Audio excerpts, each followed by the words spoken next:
আসসালামু আলাইকুম। আজ এই মনোরম পরিবেশে ছাদে ঘুরবো আর আমরা একটু ইতিহাস জানবো, ইসলামের ইতিহাস।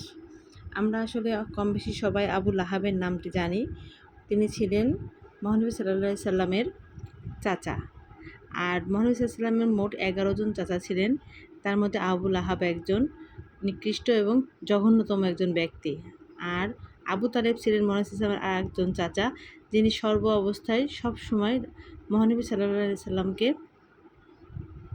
শেল্টার দিতেন, তার সাথে সবসময় স্নেহ মমতা ভালোবাসা দিয়ে তাকে আগলে রাখতেন। তো অনেকভাবে মহানবী সাল্লাল্লাহু আলাইহি সাল্লামের সাথে শত্রুতা করেছে সবাই, কিন্তু মহানবী সাল্লাল্লাহু আলাইহি সাল্লাম যখন নবুয়ত প্রাপ্ত হলেন তখন তার সাথে শত্রুতা মানুষের আরও বেড়ে যায়, বিশেষ করে আবু লাহাবের। রাসূল সাল্লাল্লাহু আলাইহি সাল্লামের দাওয়াতের ময়দানে যখন ঝাঁপিয়ে পড়লেন তখন সবাই তার প্রতি নানান রকম শত্রুতা শুরু করলো। রাসূল সাল্লাল্লাহু আলাইহি সাল্লামের সাথে শত্রুতার হাতকে সবাই প্রশস্ত করে দিল, বিশেষ করে আবু লাহাব। ফলে তারা ঠাট্টা, বিদ্রূপ, উপহাস, সংশয়, সন্দেহ ইত্যাদি দুর্ব্যবহার শুরু করে দিল। প্রকৃতপক্ষে প্রথম থেকেই রাসূলুল্লাহ সাল্লাল্লাহু আলাইহি সাল্লামের প্রতি আবু লাহাবের দৃষ্টিভঙ্গি ছিল অত্যন্ত কঠোর ও কঠিন। সে ছিল বনি হাশিমের অন্যতম নেতা। অন্যান্যদের চেয়ে রাসূল সাল্লাল্লাহু আলাইহি সাল্লামের ব্যাপারে ছিল বেশি ভীতু। সেও তার স্ত্রী ছিল ইসলামের ঘোর শত্রু। এমনকি অন্যান্য কুরাইশগণ যখন ঘুণাক্ষরেও রাসূল সাল্লাল্লাহু আলাইহি সাল্লামের নির্যাতন করার চিন্তাভাবনা করেনি, তখন আবু লাহাবের আচরণ ছিল অত্যন্ত মারমুখী। বনি হাশিমের বৈঠকে সাফা পর্বতের নিকটে মহানবী সাল্লাল্লাহু আলাইহি সাল্লামকে প্রচুর পরিমাণে তারা অপমান অপদস্থ করেছে। রাসূল সাল্লাল্লাহু আলাইহি সাল্লামের উপর আবু লাহাব যে কত পৈশাচিক ও নিষ্ঠুরতা অবলম্বন করেছিল তার ব্যাপারে অনেক প্রমাণ আছে। তার মধ্যে অন্যতম হচ্ছে তার ছেলে রাসূল সাল্লাল্লাহু আলাইহি সাল্লামের মেয়ের মধ্যকার বিবাহ সম্পর্কচ্ছেদ। নবুয়ত প্রাপ্তির পূর্বে রাসূল সাল্লাল্লাহু আলাইহি সাল্লামের 2 মেয়ের সঙ্গে আবু লাহাব তার 2 ছেলের বিবাহ দিয়েছিলেন, কিন্তু নবুয়ত প্রাপ্তির পর তার নিষ্ঠুরতা ও নির্যাতনের মাধ্যমে তিনি তার 2 ছেলের বিবাহ বিচ্ছেদ ঘটিয়ে দেন। তার পাশবিকতার আরও একটি ঘটনা হচ্ছে, রাসূল সাল্লাল্লাহু আলাইহি সাল্লামের পুত্র আবদুল্লাহ যখন মারা যান তখন তিনি উল্লাসে ফেটে পড়েন। টগবগিয়ে দৌড়াতে তার বন্ধুবান্ধবের নিকট যান এবং সবাইকে সুসংবাদ স্বরূপ শুভ সংবাদ পরিবেশন করেন এবং বলেন, মুহাম্মদ সাল্লাল্লাহু আলাইহি সাল্লাম লেজ কাটা হয়েছেন, মানে পুত্রহীন হয়েছেন, নাউজুবিল্লাহ। ওদিকে তারিক বিন আবদুল্লাহ মুহারিবির বর্ণনায় জানা যায় যে এই ব্যক্তি রাসূল সাল্লাল্লাহু আলাইহি সাল্লামকে শুধুমাত্র মিথ্যা প্রতিপন্ন করার জন্যই চেষ্টা চালায়ে ক্ষান্ত হননি, বরং তিনি বিভিন্ন সময় মহানবী সাল্লাল্লাহু আলাইহি সাল্লামকে লক্ষ্য করে পাথর নিক্ষেপ করতেন, যার ফলে তার পায়ের গোড়ালি পর্যন্ত রক্তাক্ত হয়ে যেত। আবু লাহাবের স্ত্রী উম্মে জামিল, তিনি ছিলেন তার একজন যোগ্য সহধর্মিণী। নবী সাল্লাল্লাহু আলাইহি সাল্লামের প্রতি অত্যাচার ও জুলুম নির্যাতনে তিনিও স্বামীর যোগ্য অংশীদারিণী। তিনি ছিলেন অত্যন্ত বিদ্বেষপরায়ণ ও হিংসাপরায়ণ মহিলা। এ সকল দুষ্কর্মে তিনি স্বামী থেকে পিছিয়ে ছিলেন না। তিনিও রাসূল সাল্লাল্লাহু আলাইহি সাল্লামের চলার পথে দরজায় কাঁটা ছাড়িয়ে দিতেন, কখনো কাঁটা পুঁতে রাখতেন। রাসূল সাল্লাল্লাহু আলাইহি সাল্লামকে অকথ্য ভাষায় গালিগালাজ দেওয়া, কটূক্তি করা, মিথ্যা অপবাদ দেওয়া ইত্যাদি নানাবিধ জঘন্য কাজকর্মে তিনি লিপ্ত থাকতেন। তাছাড়া মুসলিমদের বিরুদ্ধে নানাবিধ ফিতনা ফ্যাসাদের আগুন জ্বালিয়ে দেওয়া, উস্কানি দেওয়া, ভয়াবহ যুদ্ধের বিভীষিকা সৃষ্টি করা তার অন্যতম চারিত্রিক বৈশিষ্ট্য। এজন্য কুরআনুল কারীমে তাকে খড়ির বোঝা বহনকারী বলে আখ্যায়িত করা হয়েছে। যখন তিনি অবগত হলেন তার এবং তার স্বামীর ব্যাপারে নিন্দাসূচক আয়াত অবতীর্ণ হয়েছে, তখন তিনি রাসূল সাল্লাল্লাহু আলাইহি সাল্লামের খোঁজ করতে লাগলেন।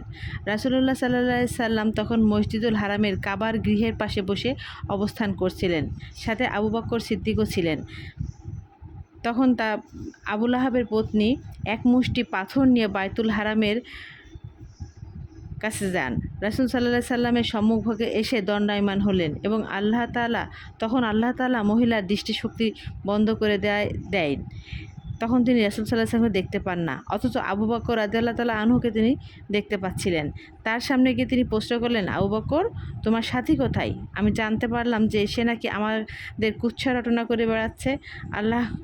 আল্লাহ করে আমি যদি তাকে একবার পেতাম তার মুখের উপর এই পাথর ছুঁড়ে মারতাম। দেখো, আল্লাহর শপথ, আমি এটা করতামই। এরপর তিনি সেখান থেকে চলে গেলেন। আবু বকর রাদিয়াল্লাহু তাআলা আনহু তখন মুহাম্মদ সাল্লাল্লাহু আলাইহি ওয়াসাল্লামকে বললেন, হে রাসূল, তিনি আপনাকে দেখেননি? আল্লাহর নবী বললেন, না, তিনি আমাকে দেখতে পাননি। আল্লাহ তার দর্শন শক্তিকে আমার থেকে রহিত করে দিয়েছেন। সুবহানাল্লাহ। নবুয়ত প্রাপ্তির পর থেকে মুহাম্মদ সাল্লাল্লাহু আলাইহি ওয়াসাল্লাম যখন প্রকাশ্যে ইসলাম প্রচার শুরু করেন, তখন তিনি নানান রকম হিংসার শিকার হন। উকবা বিন মুয়াইত আরও দুষ্ট প্রকৃতির এবং প্রতিহিংসাপরায়ণ ছিলেন। সহিহ বুখারীতে আবদুল্লাহ বিন মাসউদ হতে বর্ণিত আছে যে, একবার রাসূল সাল্লাল্লাহু আলাইহি সাল্লাম বাইতুল্লাহর পাশে সালাত আদায় করছিলেন। এমতো অবস্থায় আবু জাহেল এবং তার বন্ধুবর্গ সেখানে উপস্থিত ছিলেন। এদের মধ্যে কোনো একজন ব্যক্তি তাদের লক্ষ্য করে বললেন, কেমন আছো যে অমুকের বাড়ি থেকে উটের ভুঁড়ি আনবে এবং মুহাম্মদ সাল্লাল্লাহু আলাইহি সাল্লাম সালাতরত অবস্থায় সিজদায় যাবে, তখন তার পিঠে ভুঁড়িটি চাপিয়ে দেব। এই সময় আরববাসীদের মধ্যে নিকৃষ্টতম ব্যক্তি উকবা বিন আবি মুয়াইত উঠল এবং কথিত ভুঁড়িটি নিয়ে এসে অপেক্ষা করতে থাকল।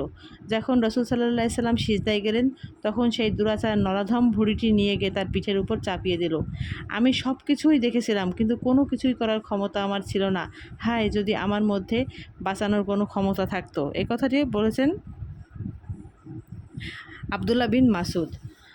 আবদুল্লাহ বিন মাসউদ আরও বলেন, এরপর তারা দানবীয় আনন্দ ও উত্তেজনায় পরস্পরের সাথে ঢলাঢলি গড়াগড়ি করে মাতামাতি শুরু করে দিল। নাউজুবিল্লাহ। মনে হলো ওদের জন্য এর চেয়ে বড় আনন্দের ব্যাপার আর কিছুই হতে পারে না।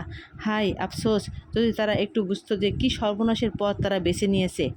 এদিকে অনির্বাচিনের দল যখন দানবীয় আনন্দ ও নারকীয় কার্যকলাপে লিপ্ত, তখন দুনিয়ার সর্বযুগের সর্বশ্রেষ্ঠ মহামানব মহানবী হযরত মুহাম্মদ সাল্লাল্লাহু আলাইহি সাল্লাম সিজদারত অবস্থায় বেহেশতি অবহেলা পানে বিভোর ছিলেন। কি অদ্ভুত বিপরীত! নবী তনয়া ফাতেমা রাদিয়াল্লাহু তাআলা আনহু এই দুঃসংবাদ প্রাপ্ত হয়ে দ্রুত সেখানে আগমন করেন এবং ভুঁড়ি সরিয়ে পিতাকে তার নিচ থেকে উদ্ধার করেন। অতঃপর রাসূল সাল্লাল্লাহু আলাইহি সাল্লাম শির উত্তোলন করে 3 বার বললেন, হে আল্লাহ, এই কুরাইশদিগকে পাকড়াও করো।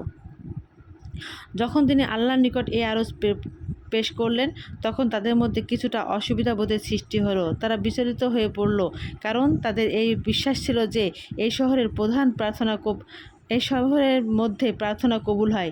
তারপর তিনি নাম ধরে কয়েকজনের বিরুদ্ধে অভিযোগ ও আর্জি পেশ করলেন। এভাবেই মহানবী হযরত মুহাম্মদ সাল্লাল্লাহু আলাইহি সাল্লাম যখন খুব অপারগ হতেন, তখনই মানুষের জন্য বা তার শত্রুর জন্য বদদোয়া করতেন। এখান থেকে বোঝা যায় আমাদের নবী কতই না ধৈর্যশীল ছিলেন। আসলে ধৈর্যের বিকল্প কিছু নাই। পৃথিবীতে টিকে থাকতে হলে আপনাকে অবশ্যই ধৈর্য ধারণ করতে হবে। আর আপনি যতটুকু জানেন আপনাকে অবশ্যই তা মানুষকে জানাতে হবে।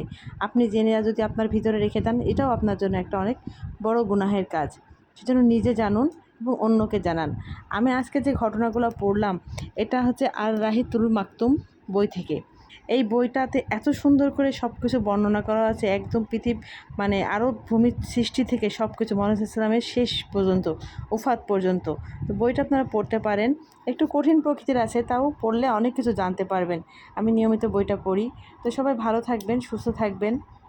আমার চ্যানেলে নতুন হয়ে থাকলে অবশ্যই আমি আশা করতে পারি আপনারা আমার চ্যানেলটিকে সাবস্ক্রাইব করে দিবেন আর সবাইকে জানার জন্য অবশ্যই শেয়ার করে দেবেন। আল্লাহ হাফেজ।